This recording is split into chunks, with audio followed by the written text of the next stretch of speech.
گھر میں محفل میلاد کا انعقاد کیا ہے، اپنے آقا و مولا سے اپنی محبت کے اظہار کا ذریعہ بنایا ہے۔ اور یاد رکھنا چاہیے رسول پاک صلی اللہ علیہ وآلہ وسلم سے محبت کرنے والے اللہ کے محبوب ہوتے ہیں، کیونکہ حضور اللہ کے محبوب ہیں۔ بولو سرکار اللہ کے محبوب ہیں، اور ایسے محبوب ہیں جو ان کا ذکر کرتا ہے وہ بھی اللہ کا محبوب ہو جاتا ہے۔ اور پھر دوسری خوشی یہ ہے کہ ہمارے محترم محترم بھائی جناب مختار صاحب کے بیٹے عباس، حافظ عباس صاحب الحمدللہ پورے قرآن پاک کے حافظ بن گئے ہیں۔ قرآن پاک کے حفظ کی اللہ نے دولت عطا فرما دی۔ یہ کوئی چھوٹی بات نہیں ہے، یہ بہت بڑا اعزاز ہے، بہت بڑا اکرام ہے۔ یہ آج نہیں ہمیں محسوس ہو رہا، روز قیامت اس کا پتہ چلے گا۔ ہم بے شک بڑی بڑی ڈگریاں حاصل کر لیں، ڈاکٹر بنا دیں، پی ایچ ڈی بنا دیں، کوئی بڑی سی بڑی ان کو ڈگری دلوا دیں، ٹھیک ہے، دلوانی چاہیے، علم حاصل کرنا چاہیے، مگر یاد رکھو سب سے بڑا علم قرآن کا علم ہے، سب سے بڑا علم اللہ کی کتاب کا علم ہے۔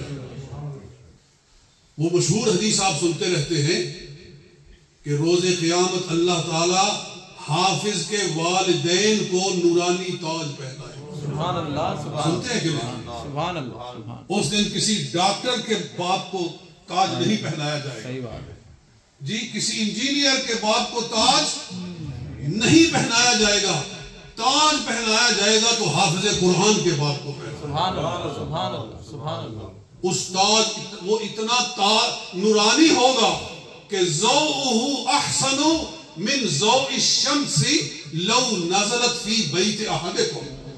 اگر سورج تمہارے گھر میں اتر آئے تو جو روشنی ہو سکتی ہے اس سے زیادہ روشنی اس تاج کی روشنی ہے۔ لوگ کہیں گے جا الانبیاء، کوئی انبیاء آ گئے ہیں، مرسلین آ گئے ہیں، اللہ کی طرف سے اعلان ہوگا، نہیں، یہ مرسلین نہیں ہیں، یہ انبیاء نہیں ہیں، یہ وہ ہیں جنہوں نے اپنے بچوں کو حافظ قرآن بنایا۔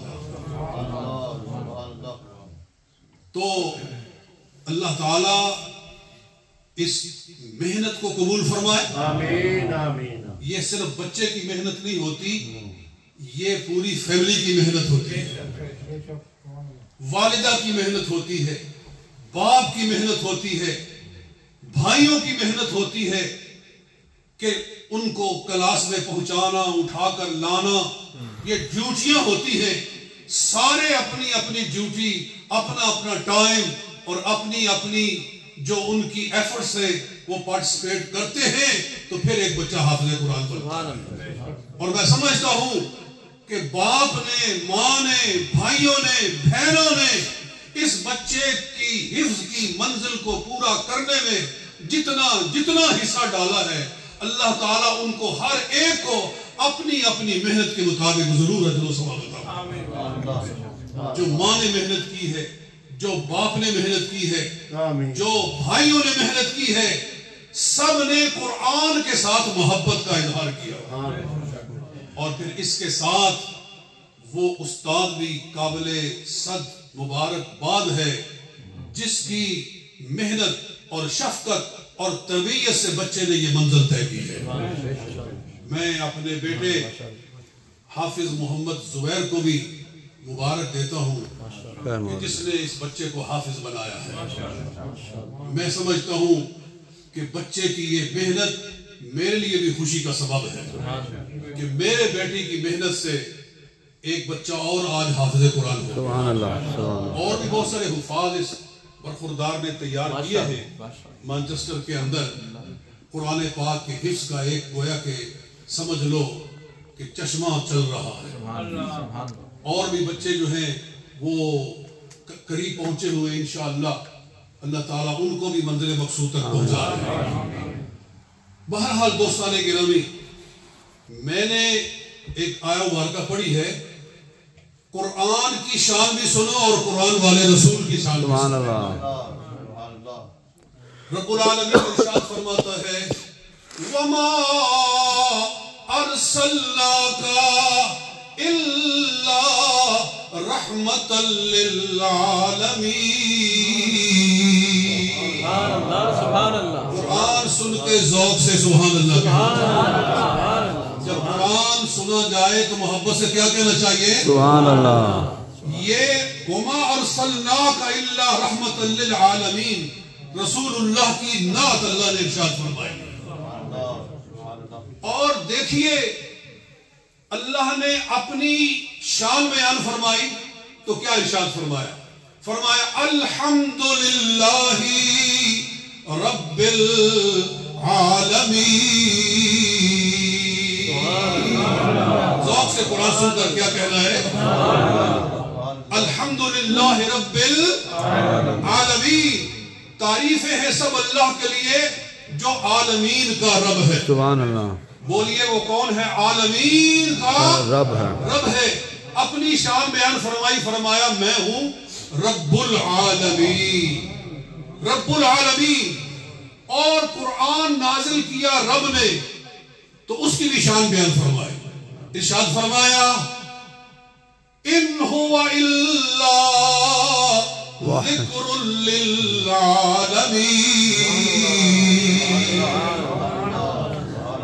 ان هو الا ذکر للعالمین۔ قرآن کیا ہے؟ تمام جہانوں کے لیے ذکر بنایا گیا ہے، وہ ذکر للعالمین ہے، اللہ رب العالمین ہے۔ مولا تو نے جو قرآن اتارا اس کی کیا شان ہے؟ فرمایا وہ ذکر للعالمین ہے۔ تو رب جس رسول پر قرآن نازل کیا اس کی کیا شان ہے؟ فرمایا وَمَا أَرْسَلْنَاكَ إِلَّا رَحْمَةً لِلْعَالَمِينَ۔ جس پر قرآن اتارا گیا ہے وہ رحمۃ للعالمین ہے۔ معنی یہ ہوا کہ رب العالمین نے ذکر للعالمین کو رحمۃ للعالمین پر نازل فرمایا ہے۔ نازل کرنے والا رب العالمین ہے، جو کلام اترا ہے وہ ذکر للعالمین ہے، جس رسول پر اترا ہے وہ رحمۃ للعالمین ہے۔ جی تو یہاں سے مسئلہ ختم نبوت بھی حل ہو گیا، سبحان اللہ، سبحان اللہ۔ مسئلہ ختم نبوت بھی حل ہو گیا۔ مجھے بتاؤ رب العالمین کی موجودگی میں کسی رب کی ضرورت ہے؟ نہیں۔ جی جب سارے جہانوں کا رب ہے تو کسی اور رب کی ضرورت ہے؟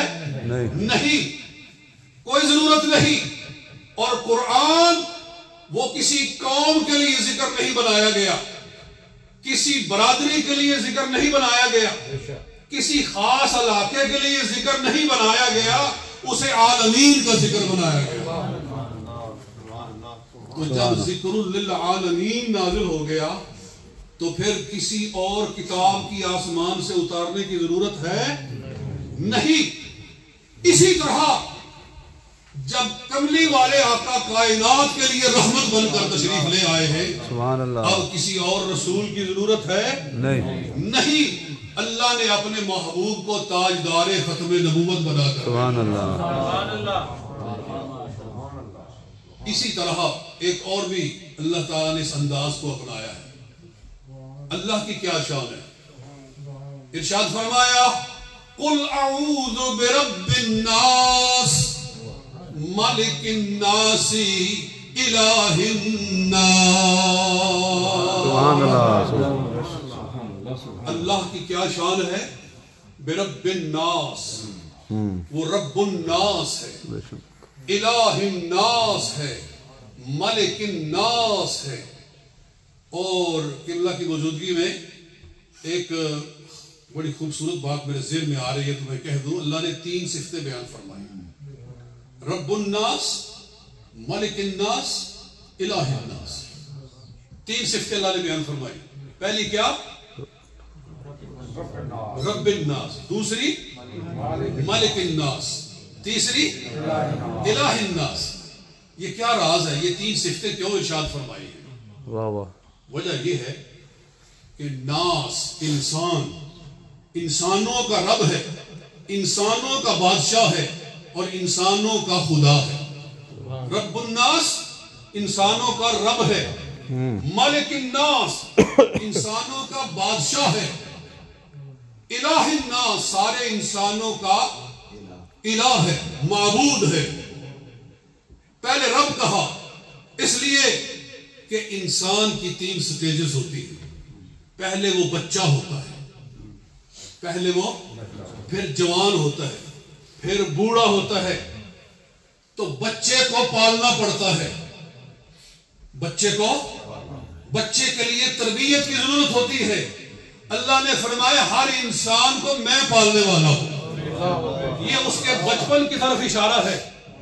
اے انسان، بظاہر تجھے تیرے ماں باپ پال رہے تھے، حقیقت میں رب پال رہا ہوں، میں پالنے والا ہوں.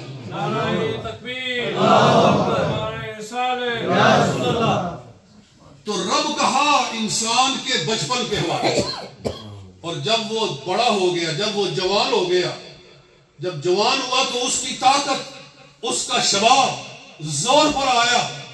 اب وہ اپنی مرضی کرنے لگا ہے، جی اپنی خواہشوں کے پیچھے دوڑنے لگا ہے. اللہ نے فرمایا ہے نوجوان، اپنی مرضی نہیں کرنی ہے، تیرا بادشاہ موجود ہے، اس کے حکم پر چلنا ہے، اس کی اطاعت کرنی ہے. میں ہوں، مالک ہوں، میں تیرا بادشاہ ہوں، میرا نظام ہے. اے نوجوان، چلنا ہے تو میرے نظام کے تحت چلنا ہے. یہ نوجوانی کی طرف اشارہ ہے. اور جب وہ بوڑھا ہو گیا ہے تو رب تعالیٰ فرماتا ہے وہ بوڑھے اب تو عبادت کی طرف آ جا. جی اب تو اپنے رب کو یاد کر لے، اب تو سجدہ کر لے. جی آخرت سنوارنی ہے، اپنی قبر کو سنوارنا ہے تو میرے سامنے سجدہ ریز ہو جا. تیری آخرت کو بہتر کر دیا جائے گا، تیری قبر کو بہتر کر دیا جائے گا. تو اللہ تعالیٰ نے 3 صفتیں انسان کے 3 ادوار کو جو ہے مکمل کر کے بیان فرمائی ہیں. تو کہنا یہ ہے